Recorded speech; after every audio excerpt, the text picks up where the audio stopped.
جدید دور کے نظریات کا جو مطالعہ اقبال نے کیا ہے، کسی بڑے سے بڑے عالم دین کا اندازہ نہیں ہے کہ ان کے اندر کس قدر زہر بھرا ہوا۔ بڑا پیارا شعر ہے اقبال کا، عذاب دانش حاضر سے باخبر ہوں میں کہ میں اس آگ میں ڈالا گیا ہوں مثل خلیل۔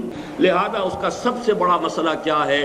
وطنیت، یعنی وطن بحیثیت ایک سیاسی تصور کے۔ اقبال نے جو فتویٰ اس پر دیا ہے وہ سن لیجئے، اس دور میں میں اور ہے، جام اور ہے، جم اور، ساقی نے بنا کی روش لطف و ستم اور، تہذیب کے آزر نے ترشوائے صنم اور، مسلم نے بھی تعمیر کیا اپنا حرم اور، ان تازہ خداؤں میں بڑا سب سے وطن ہے، جو پیرہن اس کا ہے وہ مذہب کا کفن ہے۔